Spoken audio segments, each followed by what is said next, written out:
So if you're a therapist with a Google business profile, there's a good chance that you may be breaking ethics codes and Google's policies at the same time, and you don't even know it. I'm Brent Stutzman from TheraSaaS, and last month, my friend Kate Fish from Graceful Therapy sent me sent me an email about an AAMFT training experience around testimonials, and she walked out of that training was maybe a little frustrated because they just said, just don't do it. And there was no creative path forward for her to think about Google reviews. And so here's the thing. While therapists are being told reviews are off limits, Google has been quietly rewriting its own rules. And as of this year, asking your clients to mention your name and offering anything in exchange or even nudging them while they're at the office can get your reviews wiped, or worse, your profile flagged. So Kate and I went down the rabbit hole together here, and we dug into she dug into AAMFT's stance, and I went into the Google's policies and guidelines to kind of see where these things overlap and what's actually allowed, what's actually ethical, and what's actually working for therapy practice that need to grow. Because at the end of the day, Google reviews matter if you're a private practice. People still go to Google and type in therapist near me. Now, in another webinar that I'll be talking about in a couple of weeks, is going to be AI's changing things. So not every AI tool is going to use Google Business. And so now what do therapists do? They might have to think about diversifying the review sites that they're using. So that's if you want to show up in AI search results. If you don't, then don't do it. But in the next 45 minutes, we're going to be walking you through a couple of these things. So we're going to talk about the Google policy updates that are wiping reviews out right now. Not all reviews. I'm gonna couch that in just a minute, but there is some policy updates, and then we're going to talk. Kate's going to be talking about AAMFT's ethical lines, where that actually is versus where therapists assume it is, and then we're going to talk about a little bit maybe of a reputation strategy that doesn't rely on begging for clients for stars. And I have a really creative use that a personal injury lawyer did that I'm going to share that was pretty ninja, a little risky, but pretty ninja move on it. So it's my absolute pleasure to introduce Kate Fish, the owner and founder of Graceful Therapy. What started as a vision for grace-filled compassionate care has grown under her leadership into a thriving group practice with around 30 clinicians, with locations in both Oswego and Aurora, Illinois, just 45 minutes outside of Chicago or so. Mm-hmm. Kate and her team are deeply committed to creating safe, inclusive spaces for individuals, couples, and family healing. Welcome to the TheraSaaS podcast webinar, Kate. Thanks for having me. Yeah, so I want you to just bring us into, the Illinois AAMFT conference happens every year, I think in Naperville, right? Is that where it was, or? I was just tapping on a webinar that they had that sounded like that. Okay. Something like, it sounded like, okay, exactly what I've been asking. How do we do this? Yeah. And was not what I expected. Yeah. Yeah. Well, I'm glad. So it was a webinar, and they basically said, just don't ask for reviews. Can you just walk us through that frustration, sure, and then we can go into our flow here? Sure. So the framing was, what do we do to get testimonials, or can we get testimonials? And they deep dived into the ethical code. I learned a lot about what the word solicitation means, and that means asking. They really went into the semantics of the words and basically just said, no, you can't do it. So I'm a problem solver. I'm a solution-focused therapist. So I'm like, all right, I need some help here.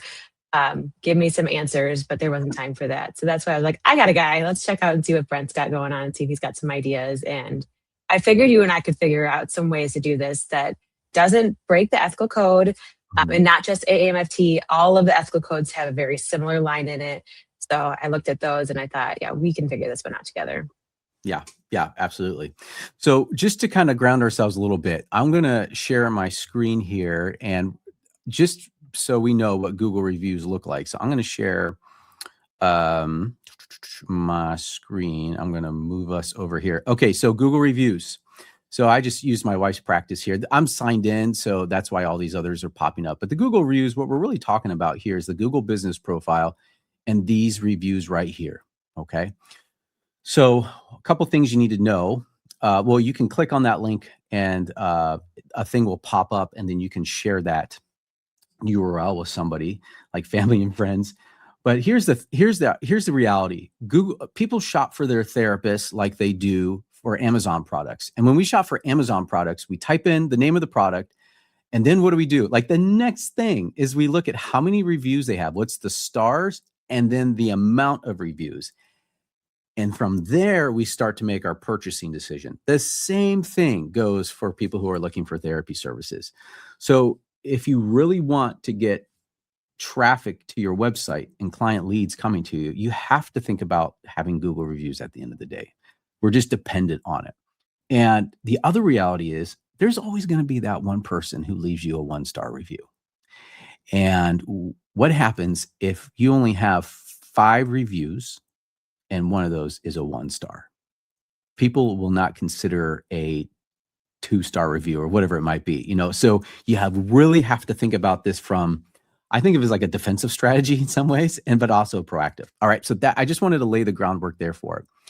Okay. So what I want to do is some updates. Google updated the review policy in 2026. So no mentions of specific content. So there's going to be, I want you to think about, don't broaden your view outside of the private practice world. So when we're saying such as employee names, to not mention employee names. Now there's going to be businesses out there. Think of like department stores or small mom and pop shops, or even maybe restaurants where they'll say, hey, leave us a review. Can you mention my name? That would be a lot, right? So if everyone starts seeing like, Doug, the waiter is getting all of these reviews, they might say that's kind of spam. And it sounds like they're asking for these reviews. And so they might take those reviews away. You're not allowed to, and also I'm gonna think about this at scale too. I had a client who somebody left like this past week. Dr. Tenosa was great at working with teens.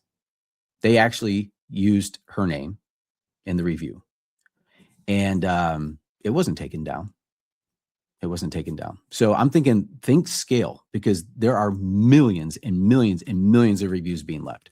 So you're not allowed to incentivize reviews like gift discounts, exchange of services, crack down on review gating. What is review gating? So you've seen this where it's like car dealerships do this, right? How was your experience? If there's anything less, they'll have a little window that pops up and you could say 3 stars. It's not going to take you to a Google review. It's going to then take you to like an email that says, hey, tell us about your experience. They're not even going to let you leave a Google review. It's like, it's a step before getting to that link. So that's review gating. AI powered spam filtering, increased automated filtering is removing reviews from low trust accounts. So there's also reviews going on. They will leave, let's say, restaurant. This was happening in the restaurants where it seems like it was coming out of India for a while, where people would say, hey, we're poor.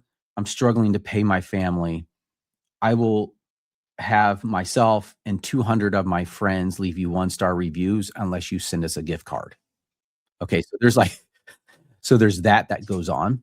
And then employee name filtering. Reviews that focus heavily on praising specific employees are more likely to be flagged as AI or as artificial. And let me tell you, when it comes to Google's AI, it's really punitive in the fact that it's like really aggressive. So you almost have to like prove your case that this was not AI. All right. So at the end of the day, Google's doubling down on authenticity and cracking down on manipulation, except Google now allows anonymous reviews. So I'll get to my Google double standard in just a minute. But Google Maps blocked 292 million reviews and removed 13 million fake review profiles in 2025. So the reviews things is quite an issue when it comes to Google, and they're trying to tackle it. All right. So that is my little breakdown of kind of what's going on in the policy. Kate, do you have anything you want to say on that, or any questions? If you have a question in the chat, go ahead and share it and we can pop that up. But yeah, Kate, I'm curious, any thoughts? I think that's exactly what a lot of therapists are like completely unaware of. We're like, okay, we're therapists that maybe became business owners. We know what we are like as consumers. And like you said, we go right to Google, we look for reviews. but we don't know how to do this in a way that feels authentic. And we know we can't ask our clients, but we also feel like, how do we do this? And how do we become business people in this very tricky SEO world? So Yep. let's figure this out. Yep. Okay. I am seeing no questions here. Now, I know a lot of you left questions. We're going to save those towards the end. But anyone on the live call right now, then we can help answer those. So I am seeing nothing at the moment. All right, Kate, why don't you jump in here, and I'm going to just open this up, what the code actually says. Dun, dun, dun. So I'm part of the AAMFT, being a licensed marriage and family therapist, but there's lots of different licensing organizations. And so all of them have something similar. The only one that's slightly different is the AP for psychiatry, but it still has the same idea. All of them basically say that you cannot solicit testimonials or reviews from current or former clients. And it really comes down to what we kind of know from our therapeutic world, that power differential, and the fear that we would be saying to our clients, here's how you can win therapy. Give me a good review, and then you win therapy, and then you're fixed. We know that's not going to make good treatment. So it makes sense from a very therapeutically balanced, psychologically sound place. But again, we have this tension of we need to get some business in order to continue to serve our communities. So the solicitation piece is what AAMFT really drove home of asking. That means asking for a review. So a lot of the things that I was looking into of like, okay, what does it really mean to be asking for a review? So what I know we cannot do is just say, hey, leave me a review. That is a very clear no-no, even though I'm sure many of the therapists on here have seen this too. You can see this in any therapist group that you go onto Facebook. Someone every day probably posts like, hey, can I post a Google thing in here? Can I put in my waiting room? Leave me a Google review. And then you get all of the comments of people being like, no, you can't do that. Or every fourth one, somebody being like, I did it and it worked out great. And then everybody shames them. Like, how dare you? It's a no, you can't do it. It's the direct solicitation that we are very clearly not allowed to do according to almost all of these codes. So even having a sign? Having a sign that says, leave me a Google review, or please leave us a Google review, that is very clearly against. You could have a sign that says, read our Google reviews. You could. And that's where some of my creative energy has gone into. Yeah. I like it. Hey, find us on Google. That's what we have in our waiting room now is, and it really just says, let's get social. And it has our Facebook, our Instagram, and our Google. So I'm just pointing to our internet presence. And that is not solicitation. Okay. I know some people are asking here that you and I can talk about too, is what to do with bad reviews. Mm-hmm. So when we do get reviews, what do we do with them? That's the other part that the code does kind of address, or that I've heard very clearly spoken about from the ethical perspective, is that we cannot respond directly to reviews. We cannot say, hey, thanks for saying that, Brent, but you weren't even seen here. Or, Brent, you didn't even do a good job in therapy. So we can't respond giving any sort of confirmation or denial that they were a client. Now, so what I do... go ahead. Well, anything that confirms or denies that they were a client is HIPAA violation. Okay, so what I typically say is, because Google will ding you if you don't respond to reviews. When I say ding, they're going to see you as not engaged, and they want to recommend businesses who are engaged. So what I typically is just say thanks. Mm-hmm. I just say thanks. That's like all. And maybe I write their name. Thanks, John. Like that's it. Would you say even that?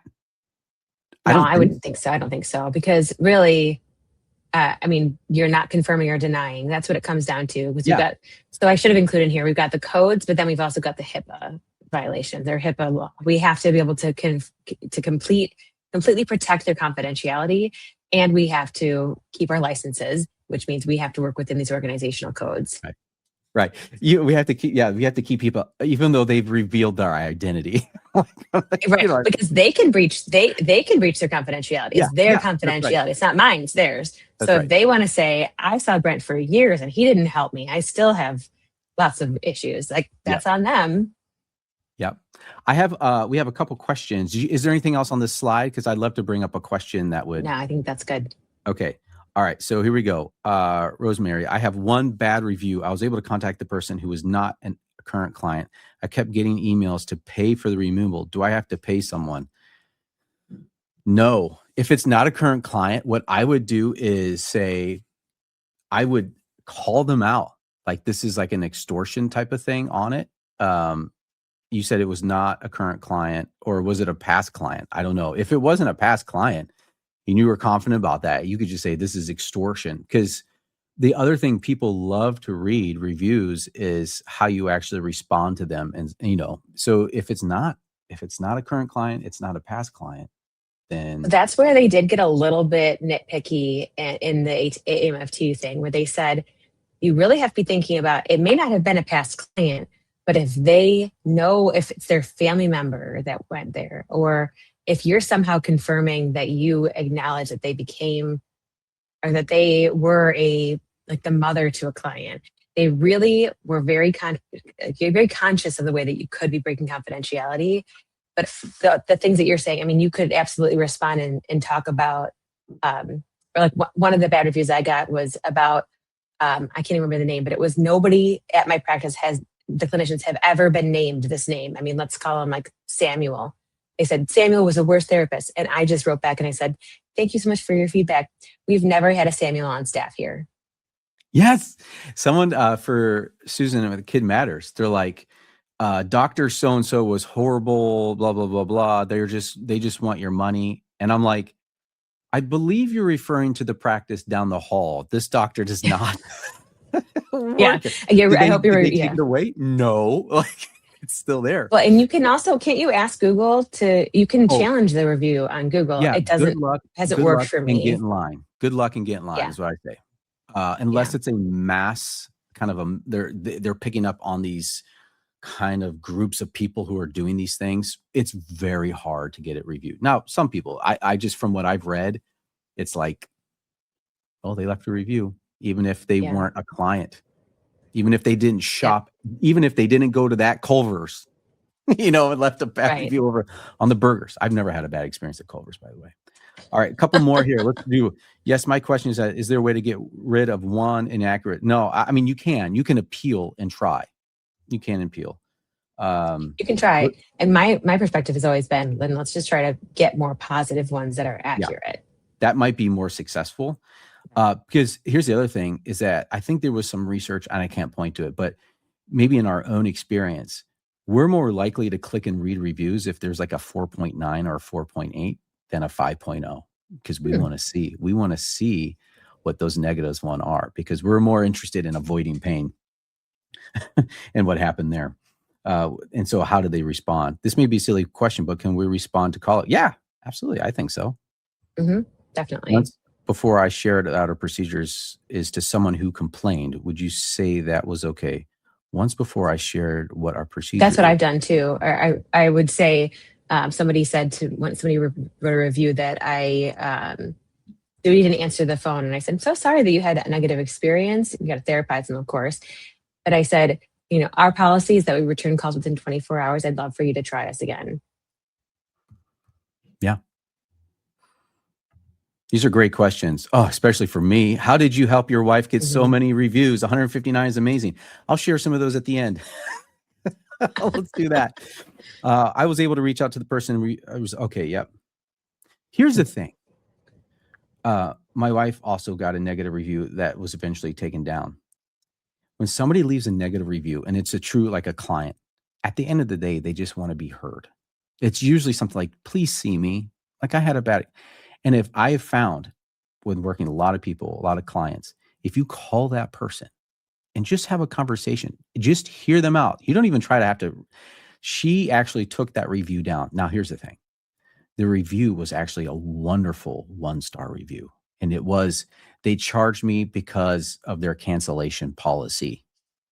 I knew it was there, but they charged me in there. I was upset about it. And I was like, that's actually a really great 1-star review. Okay, let's do a couple more here. Do the same rules apply for licensed therapists that serve on panels or speaking engagements? So I can answer this one for you. Yeah. This one, if you are licensed, no matter how you're serving, if you are presenting yourself with a license, you are still bound to that ethical code. So I'm a licensed marriage and family therapist. If I want my license to stay active, no matter what format that I'm presenting in, I have to be bound to that code. And I could say, hey, Brent, hey, I'm a therapist, but I'm not your therapist. So Brent, can you leave me a review?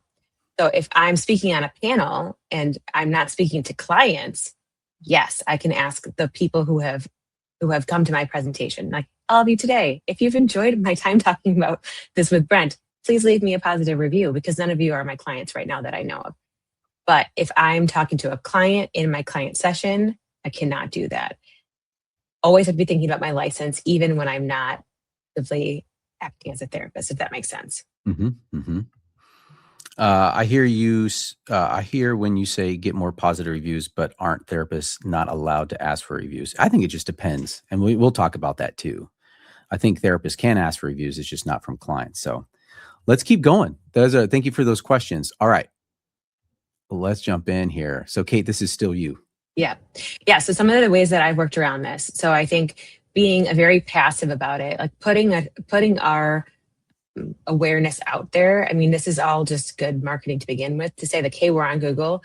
You need to find us on Google Maps. You can so what we have is literally a cute sign that we just had made that says, let's get social. So it's got our Facebook, our Instagram, and our Google on there, so that somebody could go to it if they know what that means. If they wanted to leave us a review, all three of those are great ways for them to engage in us. We would love more followers on Facebook too, but we're not saying they have to. We're also offering it as a resource, because we post lots of resources on our socials.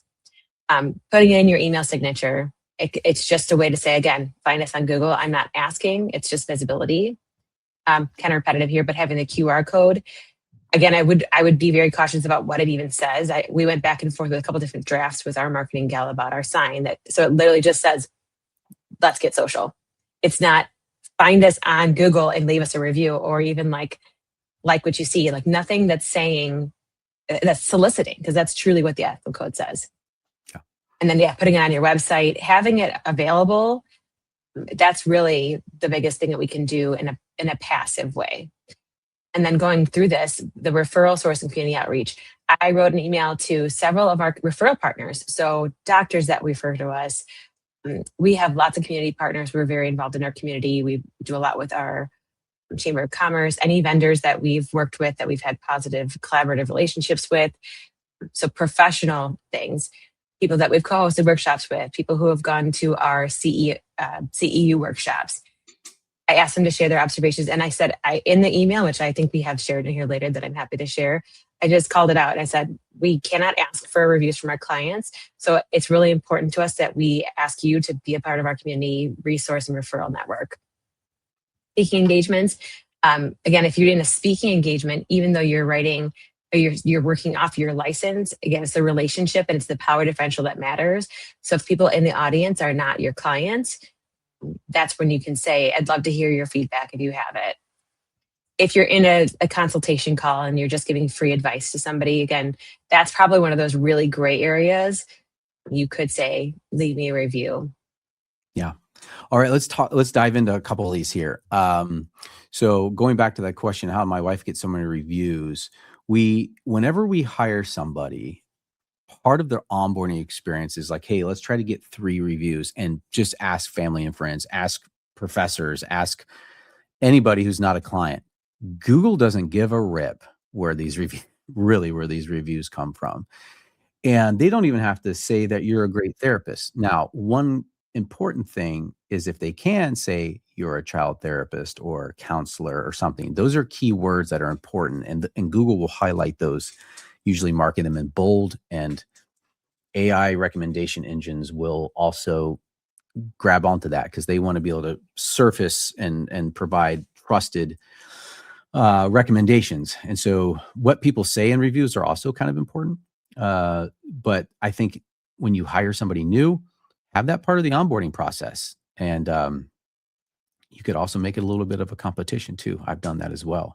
And some people who are usually former D1 athletes, I've done this where it's like, hey, I'll give you a gift card if you can go out and get 15 reviews from family and friends, because it's the tide that rises all ships at the end of the day. And then they're going to see all the reviews with, potentially your name. Now that's the new change in 2026. You're going to want to maybe not have them use your name in it so much, because those reviews might be coming in. But I think at the end of the day, you have to think about, how can I systematize reviews into my practice? So that's one way that, 159 reviews. Kate was right about, if you speak somewhere, ask for a Google review from the host. I think that's the least they can do. So if you're speaking at preschools or whatever, ask for a review, and think about it as you end your talk. You can have maybe one or two call to actions, but make it really clear. But one of those is, hey, if you got any value from this, webinar today, be sure to like and subscribe to the TheraSaaS YouTube channel, right? It's going to be very similar. Like, if you got value from this talk today, look at this QR code on the screen. Could you leave me a 5-star review and just say how helpful that was? That would mean a lot to me. And the thing is, we will tend to forget about it, or we feel awkward asking for it, but it's essential now. It could be part of business, business, or it could be something else. It's part of running a business. And one of the big things that another part of the webinar that I attended, they were really big on lying versus fluffing up the truth, because they really want to make sure part of our ethical code is that you cannot lie about your licensure. You cannot lie about your expertise in terms of any certifications, but you can absolutely say that you are experienced, or that you've dealt with, or that you've done a lot of research around, or that you are, you specialize. Those are all true words. The biggest thing is that you're never lying about what you actually are certified or licensed in. So again, going back to asking for reviews, as long as it's a true experience, and as long as it's not like your mom saying, this is the best therapist I ever had, thinking about, it's even better if it's authentically stating the experience that you have, then you're really not, there's no gray in the ethical code there. Yep. Another thing is, I call this like a referral or a review roundup. If you're part of a mastermind group or something like that, just get on there and say, hey, let's just all leave each other reviews. This came really important when stinking Yelp. I hate Yelp. But anyways, years ago, I set one up for my wife's practice. And I just recently checked it, because AI is referencing Yelp. When I say AI, it's also Google or Apple Business, Bing Business. So there's others outside of Google. They're all referencing Yelp for the reviews. I saw we had a 2.3 star review, and I was like, oh my goodness. And yet we had a 4.9 or whatever on Google Business. So I was like, all right. In this mastermind, I said, look, I need some help. Can you jump on Yelp? Or if you're already on Yelp, just go and leave us a review. And we were able to get that up to 3.7. So, and a 3.7 on a Yelp is like a 5.0. That's pretty. So that was the other thing. It's like, leverage your network and get focused on it. Let's see here. There's some good comments here, if you don't mind. Deb says, practices where they have their own providers posting reviews. And then Christina asks about having the admin or a non-therapist soliciting. In this webinar, they said, you really should not be having anybody who's representing you. So even our marketing gal should not be sending out an email if they're representing the practice that has licensed individuals. So it can't be just an email coming from my practice, but because the marketing gal wrote it, that doesn't make it more ethical to ask for a review, in the same way that it doesn't make it okay for our office manager to ask for a review. I think it's kind of sketchy to have your providers posting reviews. Again, to me, it's about the authenticity, and that goes more to our moral and ethical obligation as like saying, I had an experience with these people as professionals. I mean, I would love my employees to give a nice review of me as a boss, but that's more of a personal issue, not professionally. I don't think that's appropriate unless they've left the practice as an intern. I think, and later in here, I have the idea of If an intern has worked here and now they've left, and the intern can say, as somebody who got to see the ins and outs and I'm no longer working there, I can say this was a great practice to be a part of. That's a positive and I think authentic review. Yep. Here's an interesting one. This Deb says, I mastermind group, we've done this and so many of the Google reviews have been taken down. Yeah, it's kind of a little bit of a crapshoot. Sometimes you don't know why. Usually if there's like a ton at once, you might say, hey, let's spread this out over the like a day or every 3 days or something like that to avoid it. I'm going to share an example that was shown on a YouTube video where they got like a ton of Google reviews and none of them were taken down. So again, the AI algorithm that are scanning reviews, they're gonna go hard. Now, I've also had it where people left reviews and they're not showing up on Google business. And I've emailed Google, say, hey, this is a legitimate review. Can you please allow it to show? And every single case it was reinstated. So did you know that they reviewed, or did you get some sort of notification, or just the person told you, I left your review? I was like, oh, I saw that we got reviewed because I had access to the internal part of it of Google Business, but it wasn't being publicly displayed. The number wasn't going up, and yet we had 3 reviews. So Christine read, I tried swapping reviews with a group of peers, and all of us had them taken down, even though we spaced it apart. Yeah. Well, I don't know what to say. It's like, it's a crapshoot. Try it. Try one at a time for a little bit and just see what happens.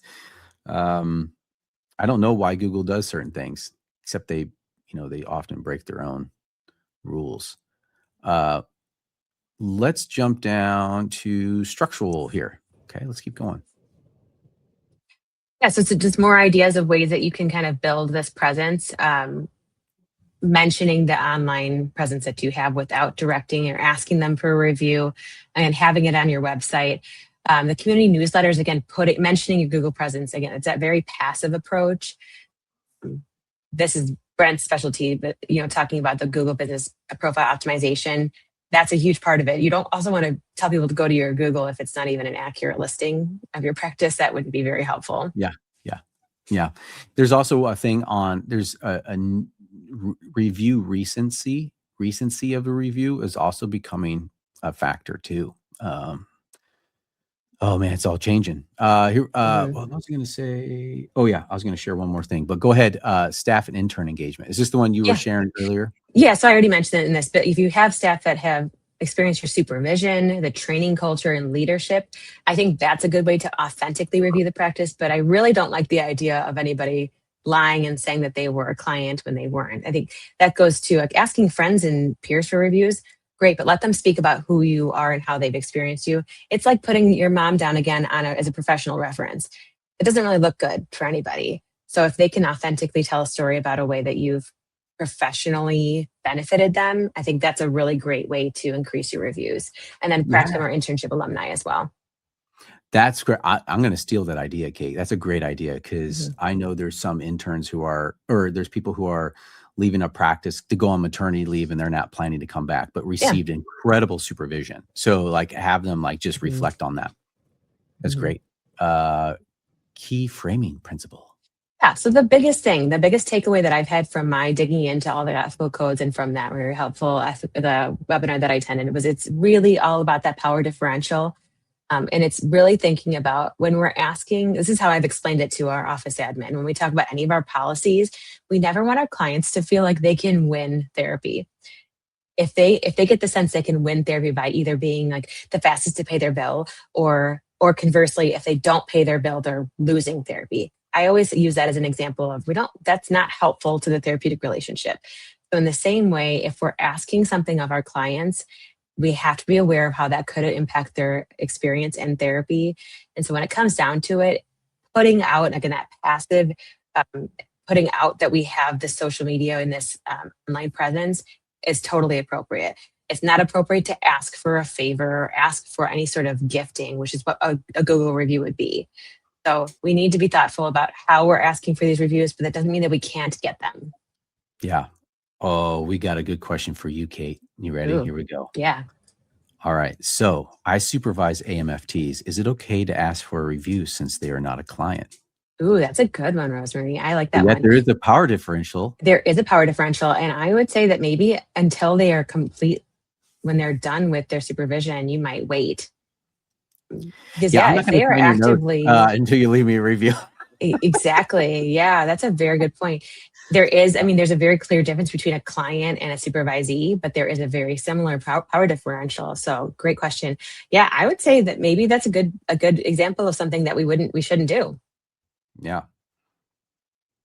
Rosemary agrees. And the Rosemary. reason why they say not clients is because you don't know that that client will ever come back. So it may be in the supervision fact, you know they've graduated from supervision. There's not this ongoing power differential once you've signed their application. In a difference where if it was a client, they could come back and say, "I need to resume therapy." So that shouldn't be asking them after they're done with therapy because they're never really done. Yeah. Yeah. I also wanted to share going back to the review roundup. I did one with my mastermind, I think 2 months ago, and it was to different businesses and some of them practices, and it worked out just fine. Nothing was suspended or taken down. So I think it's going to try that. Yeah. So I wanted to follow up with that too, because I was like, oh yeah, there's that. Mm. All right, here we go. Kate's got an email. I'm going to get it large enough to like, y'all can screenshot it if It you was want. super successful too. It helped us a lot. Really? Okay. Walk us Yeah. through it a little bit here. Yeah. So I picked people that I know. Mhm. I was intentional about not just using a blanket email list of anybody and everybody that we've ever interacted with. I picked people that I know refer to us and have had positive experiences, people that I've also referred to. And I just said exactly what it is. We have an issue that we can't ask for these things. It's a unique challenge in our field. So we need you. We need your help. And we hope that if you've had a positive experience, that you'll be willing to help us out. Give them the exact link. And then many of them wrote back and said, I would love to. And would you be open to leave me one? Of course. So that's where the Heyo. Google swap happened. Yeah. Yeah. And it was very helpful. Yeah. You don't get what you don't ask for, you know? Exactly. Um, Natalie had a nice comment. Such great ideas. This is great information. Yeah, you're welcome. Great question here from Mhm. Melody. What if we have a college student who is shadowing sessions? Ooh, yes. I I don't see a problem with that.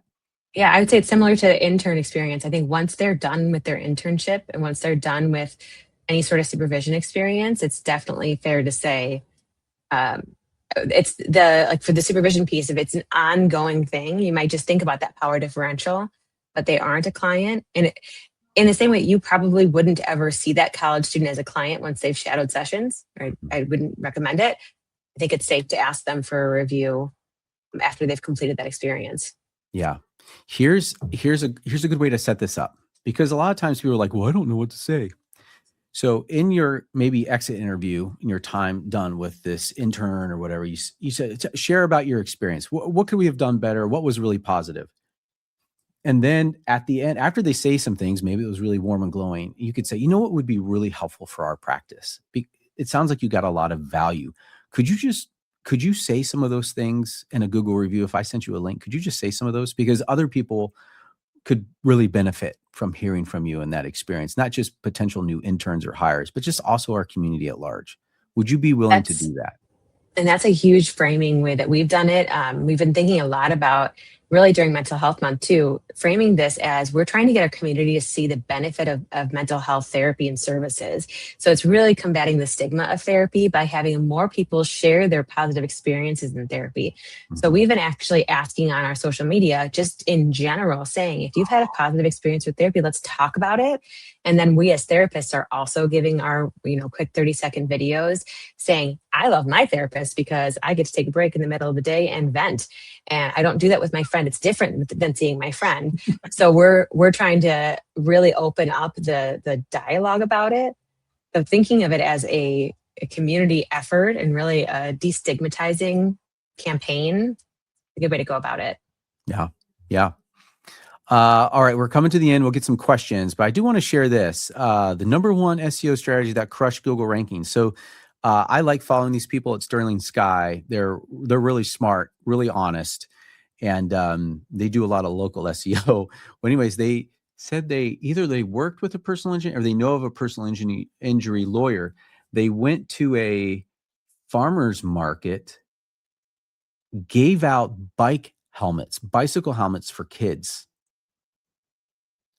And then I forget I have to remember what the follow-up process was, but then asked for a Google review. And that screenshot is before and after of what, what you're seeing here is these are where their rankings were in a particular town and a location. So they were ranking 7, 8, 9 on Google Business.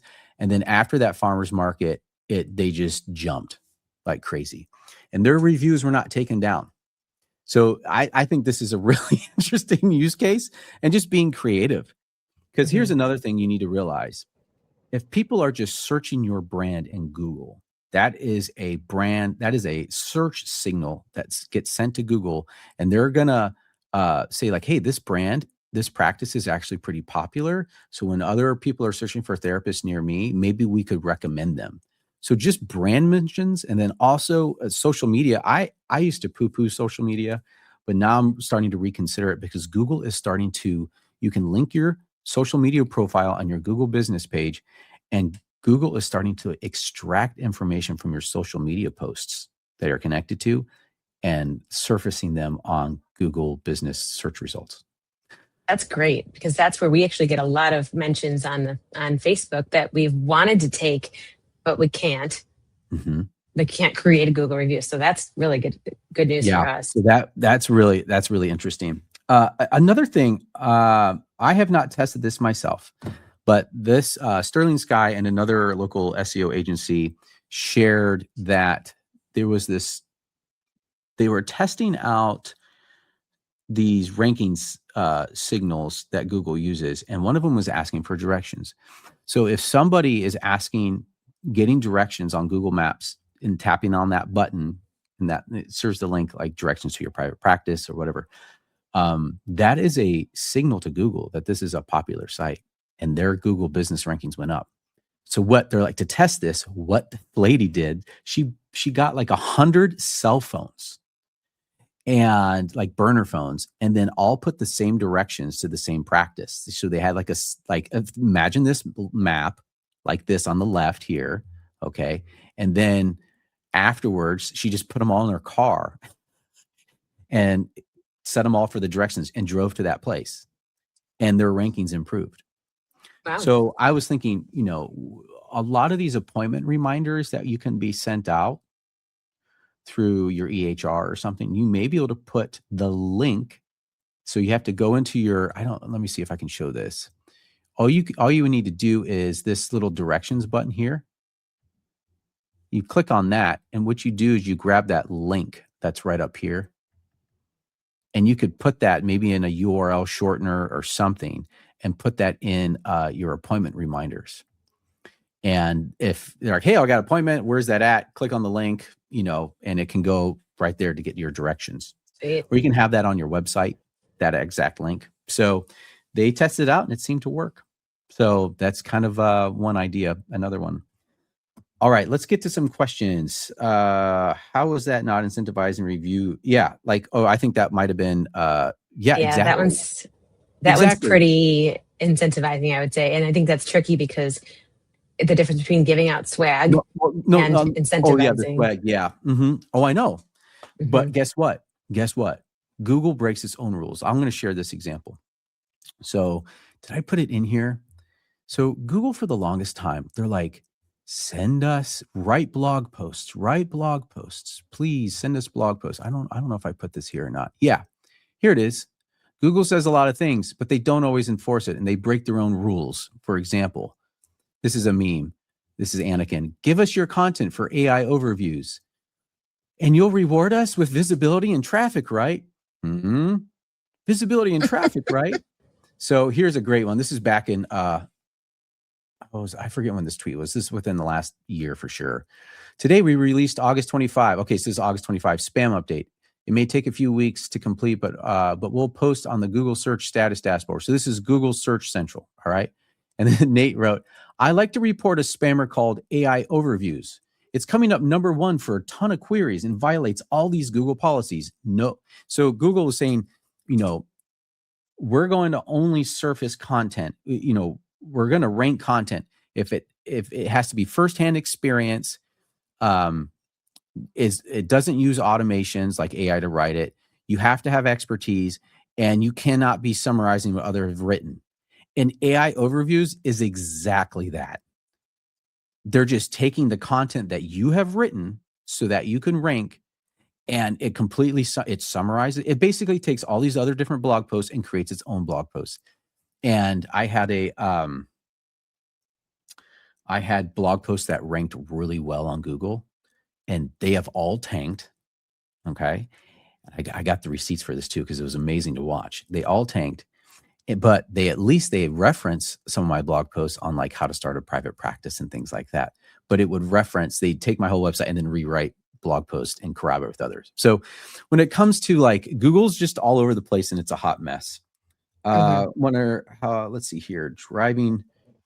For driving directions, do they need to be pulled in Google Maps? Yeah, I would use your Google Map, because that's what you're trying to rank for. Just have your driving directions from the Google Maps. What about blog posts explaining how we can ask for Google reviews, how we can't ask for Google reviews? We thought about doing this in our campaign for Mental Health Awareness Month, of saying like, we can't ask you for a Google review, so we're asking you to talk about it here.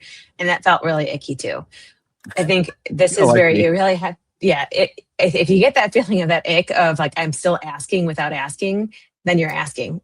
You really have to, you're still soliciting it. That's where it really has to be a truly passive. And that's, again, why we can ask people to talk about their experience if they want to, and then show them that this is also Google, by the way. But I think if it feels too directly asking, that's your own peace of mind. But solicitation of a review, of a testimony, is pretty straightforward in that way. Trust your gut.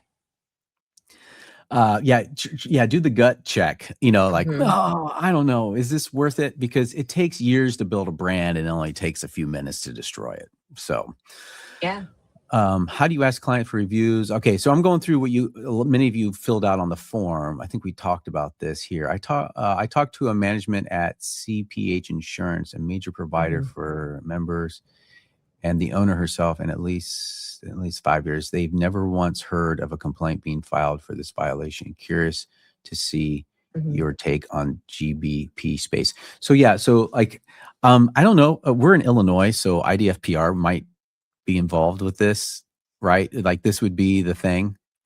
CPH is who we use, and it might still apply here. I'm sorry, like an insurer. Yeah, like our liability insurance. I would say just because they haven't had a violation doesn't mean that you want to be the first one. And I also think what other practices, your reputation amongst other practices is pretty important. I have some negative experiences with other practices that I'm like, ew, that was not good marketing, or they are totally lying about their specialties.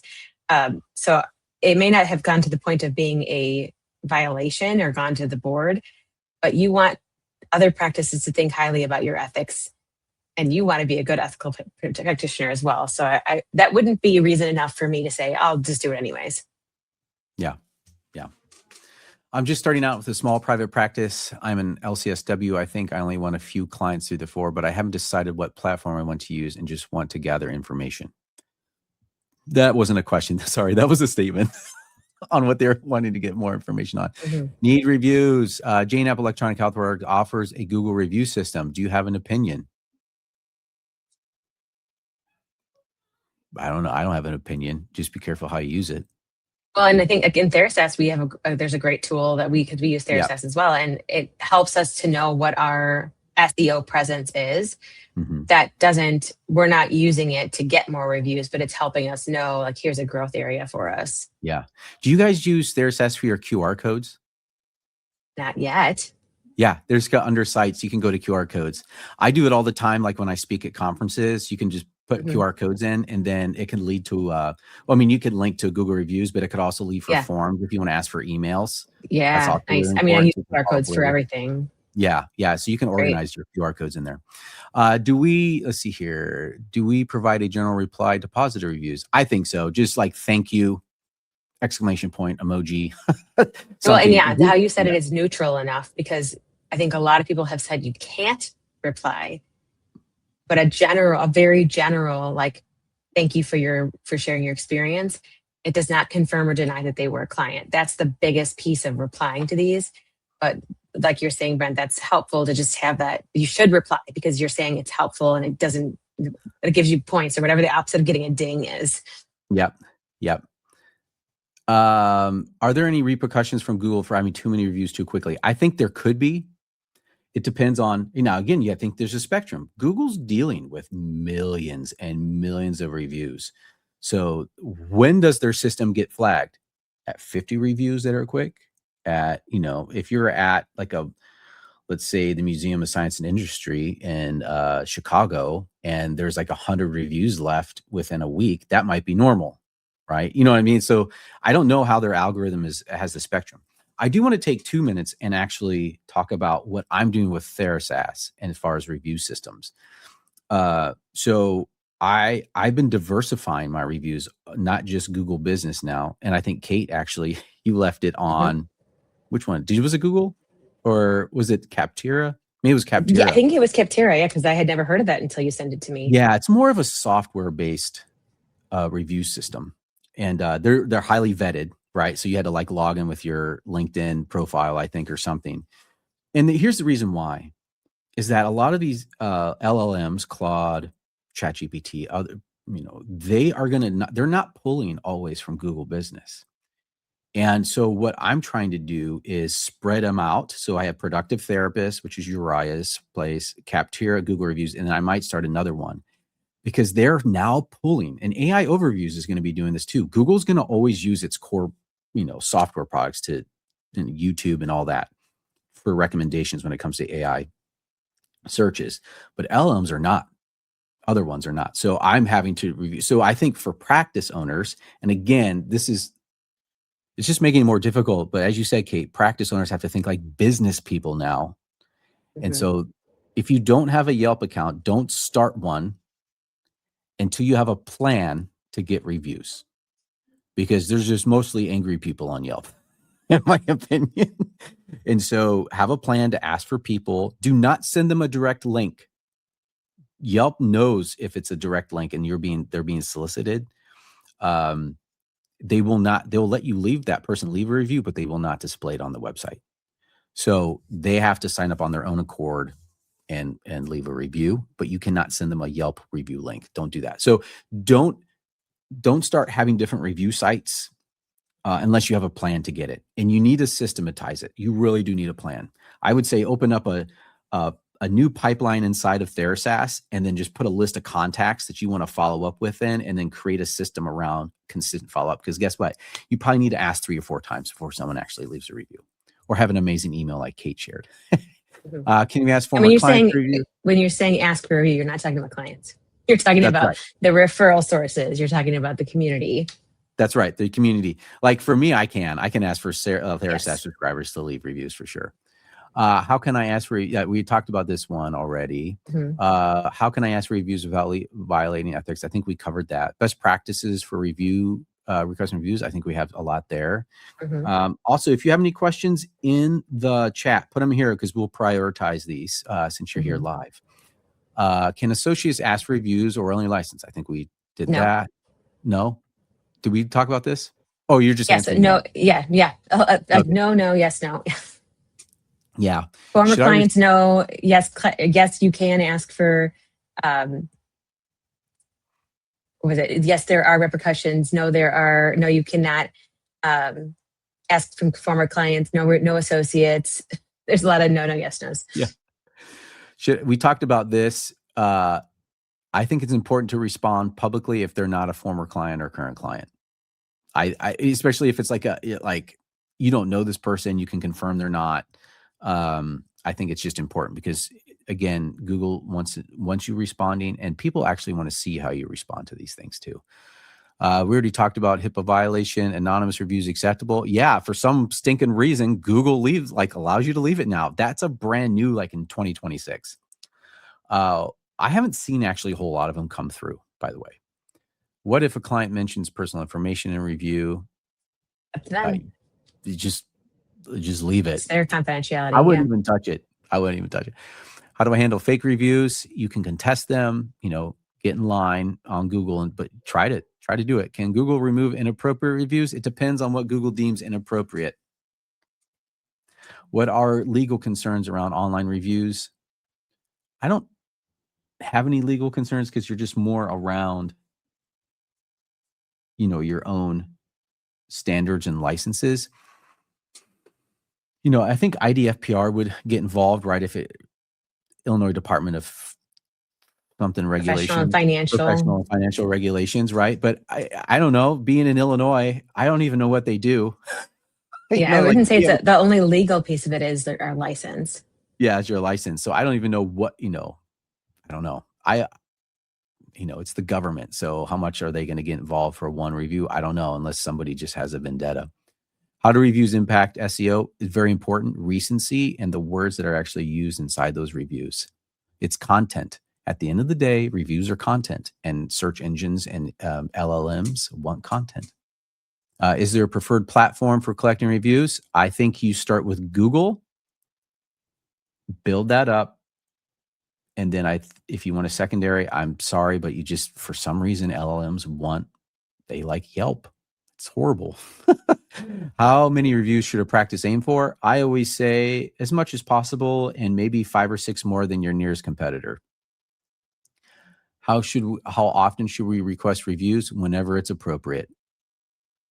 Not from clients. Mm-hmm. What did you say? As long as it's not from clients. Yeah, that's right. Mm-hmm. Automated systems to request reviews. Yeah, but because it's hard to automate something where you can't ask clients. So I think it's more of a system that you need to just follow up. Like, hey, once a week, I'm going to reach out to these people. I have a list, and I'm just going to ask them to leave a review. Like what Kate did. I thought that email was great. Moving along here. What should I do if clients ask me to write a review for them? If a client asks me to rewrite, as your therapist, I really recommend. Mm-hmm. No, you don't want to do that. Mm-hmm. I don't know exactly, like maybe this is like if they own their own private practice or something, or another business or something, right? Like I wouldn't do that, because then you're incentivizing therapy. You're giving them something. Yeah, maybe after therapy's done. Even it comes back to the power differential. Even if if that person owned their own business, let's say it's a restaurant, and they asked you to leave a review, and you're their therapist. I wouldn't. Okay. All right. I wouldn't. That doesn't mean that I can't secretly buy from them. I can't, they don't need to know that I love that restaurant. Right. Well, because you can't publicly acknowledge them. That's right. Yeah. Yeah. I know. Okay. That's great. That's helpful. How do group practices manage review requests? We shared a lot about that. Can telehealth clients leave reviews? I don't think so, because they're a client. Are there different rules in states? I think it's more your licensure. And yeah. What if a review contains false accusations? Well, you can contest it if they're not your client. Again, as I said earlier, if people leave a 1-star or 2-star review, they just want to be seen or heard, and a phone call. I can't tell you how many times reviews have been taken down. And I've actually had practice owners ask if they would change it or take it down. But usually they just want to be heard. How do we report fake reviews? I don't know. You just have to just Google it, and there's going to be probably a form buried inside the help desk. All right, let's see. How to text clients review links. Is it okay to text? No, because that would be a solicitation. Yeah. Yes. How can I build credibility without reviews? Get people to Google your brand, your practice online. So, and just do a good job. Community. Huh? Do a good job. The best marketing is always do a good job. Yep. And get on Facebook mom groups. Yes, literally. But here's the other thing. Like, you have to be tracking how people hear about you. So if you have a TheraSaaS form, most likely you have a how did you hear about us. If you don't have something on there, you have to track it. You got to know where your brand is showing up. We got a California. change their policy, but that doesn't make it ethical. I'm not sure what. Dude, California is crazy. Like they keep changing stuff and adding things that's like really restrictive, and I can't keep up with it. Maureen here. So I'm in telehealth. If I client is going to be discharged as they have completed their goals, can they leave a review? They can leave a review. Clients can leave a review all they want. We just can't solicit it. Yeah. And clients will leave reviews. They will. Mm-hmm. It's infrequent, but they will. Mm-hmm. Oh man, can I ask family members or friends? Yes, that's how we got started. Super important. Yep. Please ask. As long as they're not lying about how they know you and what you can do. Right. Yeah. I mean, they can say, as long as they're authentic. They can say Graceful Therapy has the most amazing coffee in their office. We'll take 5 it. stars. Yeah. Yeah. Can online reviews, let's see here, ethical marketing besides reviews? Are there ethical marketing strategies besides? Yes, there's lots. I guess there's lots of them. Might be another conversation. If I want clients to feel pressure, what if clients feel pressure to leave a review? Well, that's not a good thing. Can online reviews create dual relationship concerns? Yeah. Yes. Yep. How do licensing boards view review solicitation? Well, we shared that. You know what I'm so encouraged about, Kate, is that we've pretty much answered, I think, a lot of these. But technically tools help manage reviews. TheraSaaS can help you do that for sure. How do you balance ethics with marketing needs? Carefully. Yes. Definitely at the heart of what I do. I'm constantly worrying about ethics and how do we still market and do a good business work. So yeah. Okay, we're at time. Here's the last question from Natalie. I wonder if the client asking for the mental health provider to write a review is referring to writing the review so that they can copy and paste. A colleague shared with me that someone asked her to write them a review and included a small blurb she could copy and paste. Of course, she wrote her own. Yeah, I honestly, when I'm coaching like new hires that are coming into the practices, I say, here are some examples here are some email examples that you can send to family and friends. And then here are some examples of reviews or words that you could use, because there is an SEO component to it. I think just a prompt or some ideas around that is fine. Like, honestly, we had a really great friend when we first got started with Kid Matters like 10 years ago. The very first review, I asked, hey, could you just leave a review about what you know about Susan and her professionalism and things like that? She's like, yeah. And she's like, in fact, here, just take my phone and just write the review. Right. And I was like, does that look good? She's like, yeah, send it. So I think it's just when you're first getting started, you gotta do something. You gotta do something. All right. One last one. Seeing kids. Someone suggested we could ask the parent after termination since they were not the one in therapy. Thoughts? I say no. Yeah. Yeah. All right. Well, thank you everyone for jumping on the webinar. This was great. Wonderful questions. Kate, thank you so much. How can people find out more about you? Yeah. Yeah, I'd love to help if you're looking into growing your practice. I offer consultation at kfishconsultation.com. And anytime anybody's thinking about ethics, morals, values, that's kind of my shtick. I love talking about being a good business owner who comes from a values-based perspective. Yeah, here we go. Let me put that up here. Look at that. Can we all see that? There we go. Kate, whoa, look out. It's funnel. kfishconsulting.com. That's where you want to go. Oh, Kfish. Sorry, it's Kfish Consulting. Not Kfish, Kfish. All right. Well, thank you everyone for jumping on. Oh, actually, you didn't see that. Nobody saw that. There it is. Oh, there it is. It's like, yeah, Brent. What are you talking? So there you go. kfishconsulting.com. Check it out. Yeah. And thank you everyone for joining us on another TheraSaaS webinar. I would consider this is a pretty deep dive. And thank you, Kate. This was a great idea. Yeah, thanks, I'm really Brent. glad you reached out. All right, everyone, have a wonderful rest of the week. See ya.